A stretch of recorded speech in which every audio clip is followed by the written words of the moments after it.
し波を揃えてゆこうお互いを信じ合う五輪の仲間ボルテス5に預けた命飛ぶぜ宇宙の果てまでもみんなの笑顔ももう近い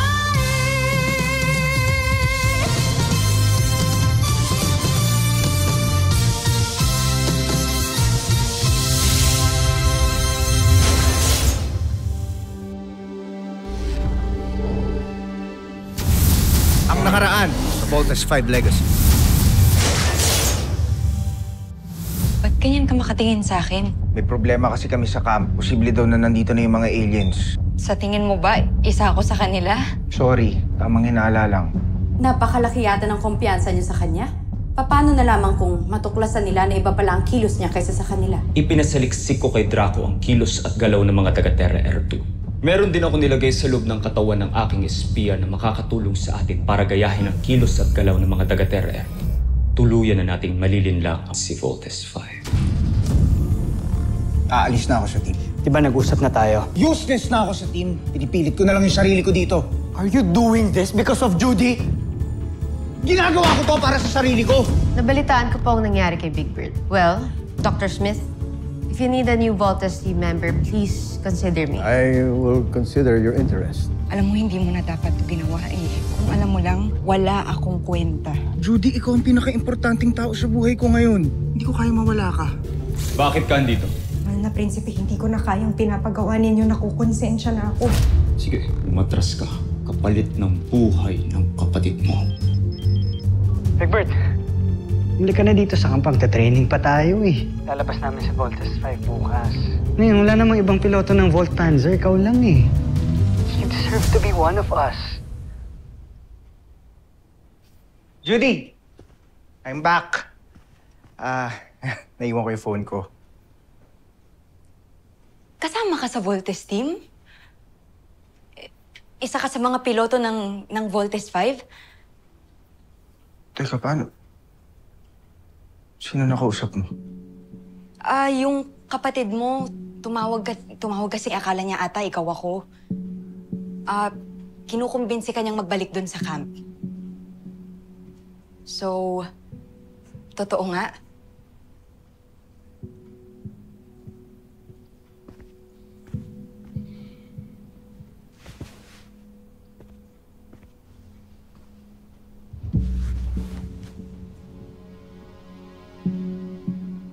Judy, pinagkakatiwalaan kita.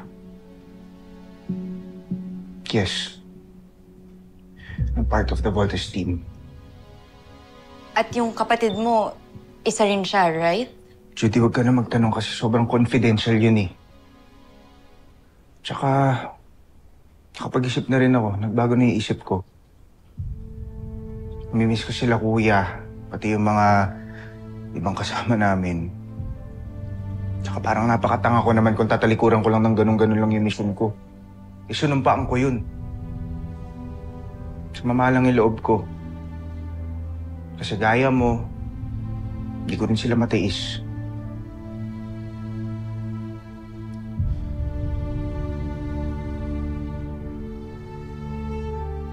Basta, promise mo sa akin na walang makakaalam ng malaman mo, okay?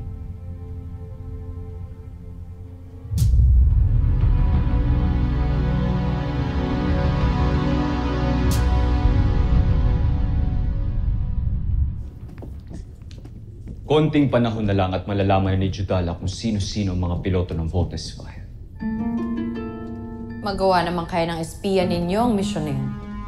Naniniwala ako na hindi ako bibiguin ni Judala. Dahil nakasalalay dito ang buhay ng kanyang kapatid.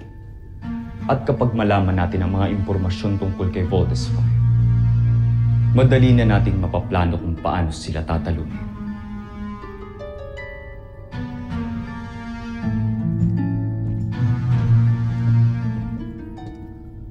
Sergeant Edwards, Meron akong mission na pagagawa sa'yo. Gusto kong gawa ng background check ng girlfriend ni Big Bird. Si Judy. Maaari ko bang malaman ng inyong concern, Dr. Smith? It's a matter of security, Sergeant Major. Okay, Dr. Smith, we'll do that. Any other information na pwede namin magamit? Narito siya isang araw kasama si Big Bird. Gusto kong kunin mo lahat ang CCTV footage ng araw na yan para maskan natin. Makilala ko kung sino talaga siya. Copy that, Dr. Smith. Let's go.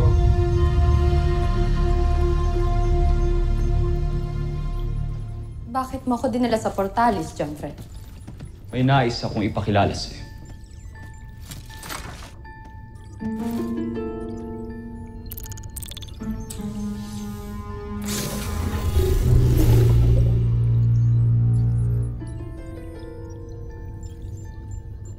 Siya ang aking espiya, Sandra. Si Judala. Ikinagagalak ko kayong makilala, General Sandra. Ganun rin kayo, mahal na prinsipe. Kinagagalak kong makaharap kayong muli.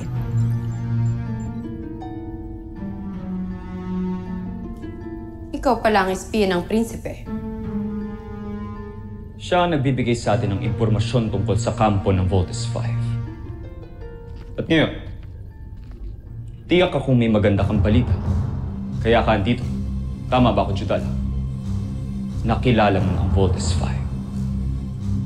Tama, kamahalan. Kilala ko na kung sinong mga piloto ng Voltes 5.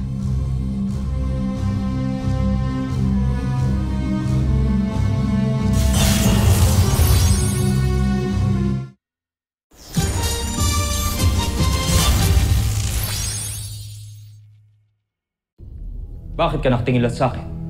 Sabihin mo, sino-sino ang mga piloto ng Voltes 5? Makikita ninyo ngayon, kamahalan.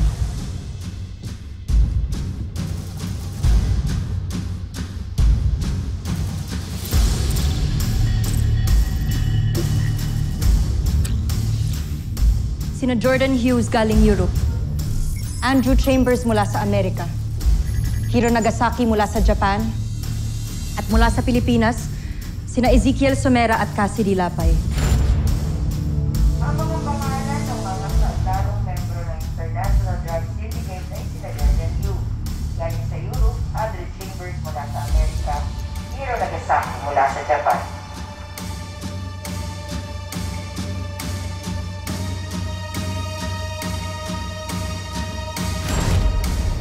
Sila ang mga piloto ng Voltes 5. Ano ito?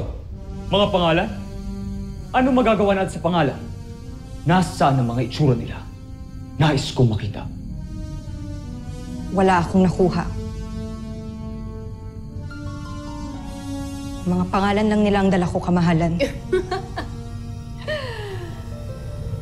Walang kwenta. Hindi maaari ito. Kung inaakala mong makakalaya ang kapatid mo dahil sa mga palang ang binigay mo, nagkakamali ka. Bumalik ka doon. Kilalanin mo sila. Gusto kong makita ang mga itsura nila. At huwag kang babalik dito nang hindi mo nagagawang pinapagawa ko sa'yo. Ano pang hinihintay mo? Sundin mo ang utos ng aking prinsipe. Umalis ka na, alipin. Masusunod, General Sandra. Jomfrey.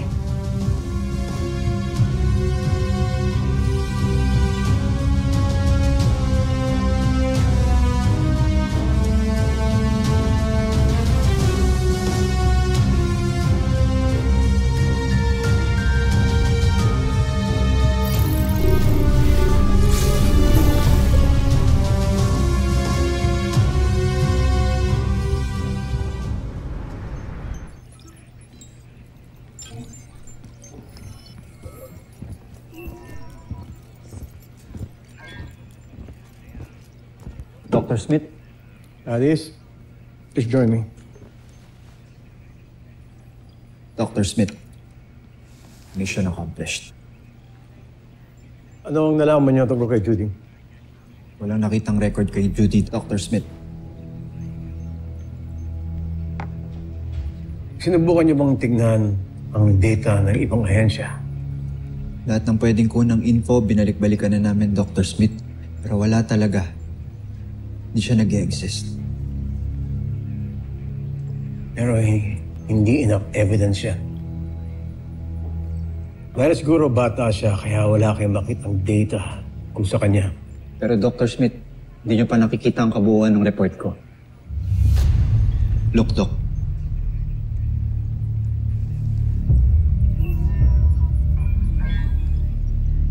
Ano bang gusto mong tignan ko dito? This doctor, hindi ko alam kung ito ba ay anomalya, pero Walang anomalya. Nakakita na ako dati ng ganyang rehistro sa biothermal scan. Ano nakita mo sa scan? Totoo ba sa report na he's an alien? Ready na ang result. Tignan mo ang kanyang bioscan at ang thermal scan ng isang human being. Your bioscan compared to a human scan is totally different.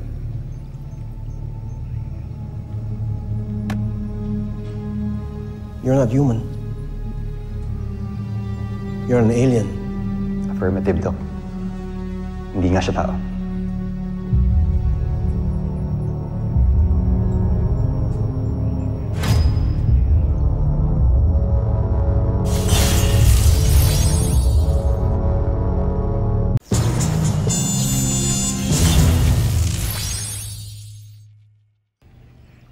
Dr. Smith, okay lang ba kayo? Doc. Yes. So, going back, Doc, saan nyo nakita yung biothermal scan na nabanggit nyo kanina? Thank you very much, Sergeant Major. Napakalaking tulong yan. Pero, Doc, may napansin pa po ako. Yung biothermal scan ni Steve and Bert Armstrong, parang iba din po.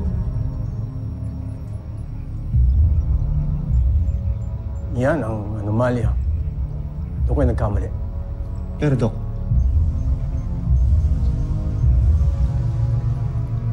kailangan ko bang sabihin sa'yo na kung ano man maging resulta ng report mo ay mananatiling confidential?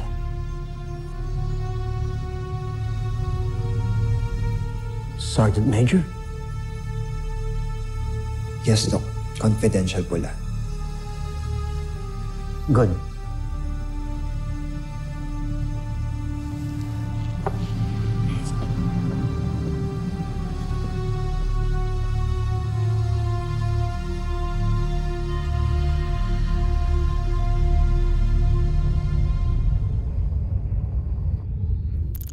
Mas lalo itong lalakas at mas magiging mapamuksa. Higit pa doon, General Zandra. Magugulat ang mga taga-Terra Air Force sa gagawin natin pagsalakay. Sigurado ako, matataranta silang lahat. Mukhang masaya kayong dalawa. Ano ba ang bago sa ating Beast Fighter? Walang bago, Zul. At kung meron man, hindi mo na ito kailangan malaman. Maaari bang iwan mo na kami? Nahahalata ko na pinagtataguan niyo ako. Nagkakasama tayo sa misyon na to. Kung gayon, magpaalam ka muna sa ating prinsipe. Kapag pumayag ang mahal na prinsipe, sasabihin namin sa'yo ang lahat ng bagay na gusto mong malaman. Yan ay kung pahihintulutan ka niya. Ngayon, maaari bang iwan mo na kami?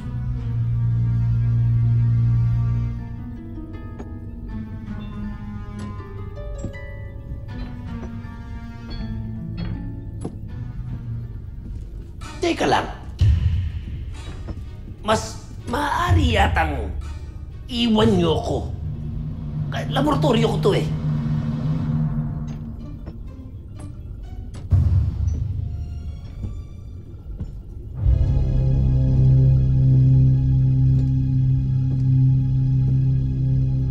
Nakasisiguro ka ba? Espiya siya. Oo. Kaya hindi tayo dapat magtiwala sa kanya. Pakilakas. Hindi ko marinig. Halika na, General Draco. Iwan na natin mag-isa si Zu. Balitaan mo na lang kami kapag pumayag na ang prinsipe. Akat kami dito!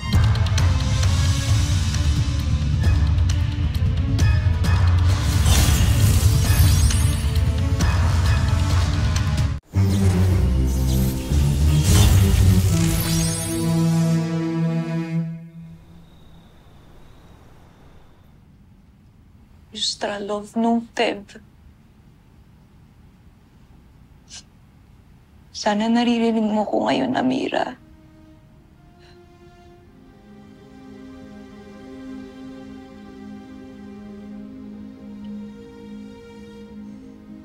Gagawin ko lahat para maligtas kita. Pero hindi ko naman gagawang may masaktan pa o may madamay pang ibang tao.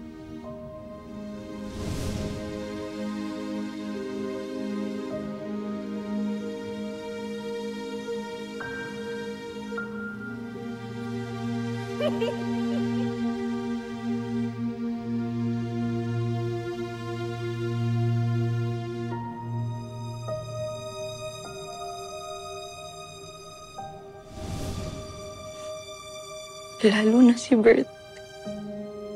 Hindi ko na kayang masaktan si Bert. Napakabuti niyang tao. Tsaka mahal ko na rin siya.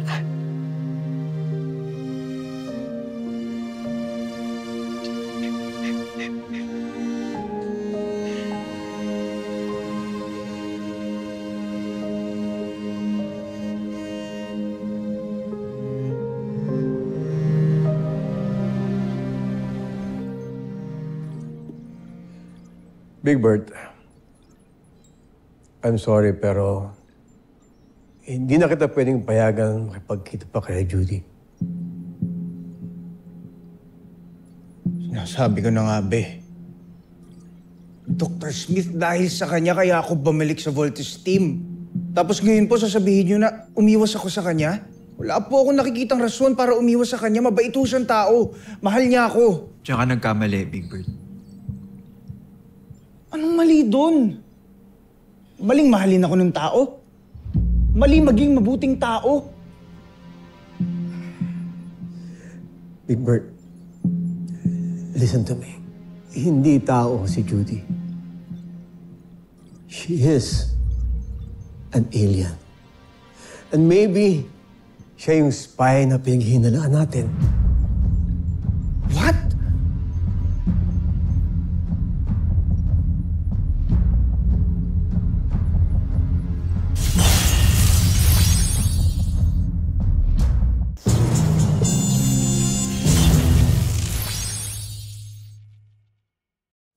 Ganyan na po ba kayo kadesperado para lang magstay ako dito sa camp? Kaninong idea to? Kay Kuya Steve? Sa inyo po? O baka naman po kay Little John? This is not a joke. Doctor. Tignan mo to.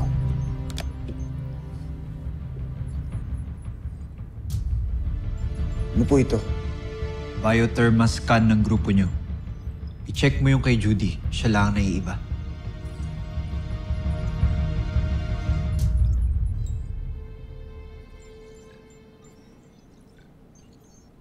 Because she's not human.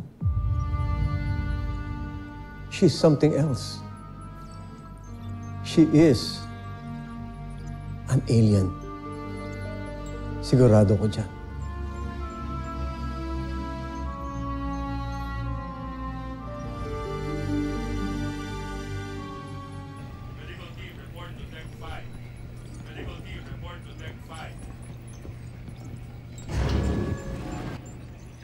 Deck 4. Gawin mo na yung pinapagawa ko sa'yo. Gusto ko nang mawala si Jamie dito. Paano? Eva, ang daming nakapaligid sa kanya. Paano? Diskartehan mo. Gawin mo ng paraan yan. Akong gusto mo, pagkalat ko kung sino ka talaga.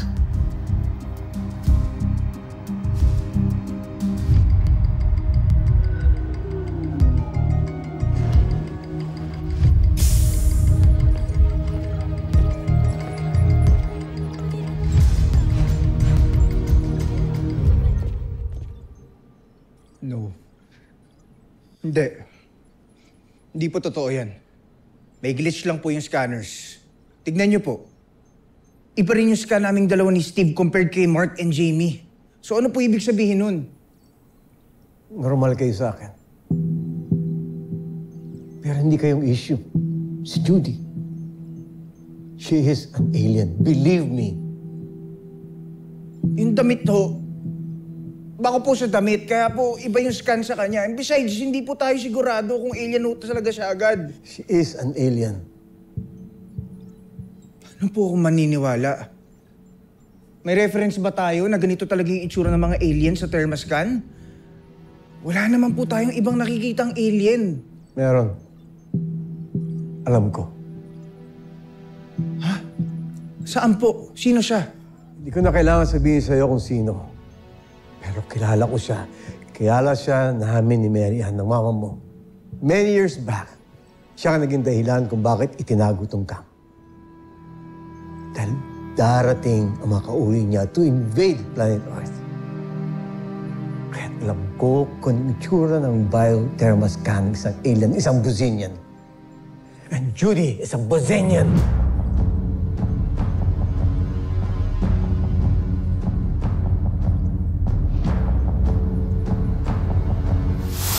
Susunod sa Voltas 5 Legacy. Big Bird, gising na. Kaya mo na muna si Big Bird. Mas problemahin mo si Little John. Gusto gawing service vehicle yung Volt Frigate. Little John. Matalino talaga si Zardos. Hindi siya madaling lamangan. Ano pa talaga gagawin ko? Huwag kang magpahalata sa kanila. Wala kang aaminin. This is an order. Pero pinagandaan kong kompetisyon na ito, kuya. Pwede ka namang umalis pero you cannot bring the Volt Frigate with you. Kaya kung gusto mo, ako pa mismo sasamahan. No, Jamie. Walang aalis dito. Hayaan niyo ba si Big Bird doon? Malungkot din natin sasamahan. Little John? Hindi kumpleto ang Voltes 5, kaya hindi sila mabubuo. Sabihin mo kay General Draco, pasugurin ang ating beast fighter.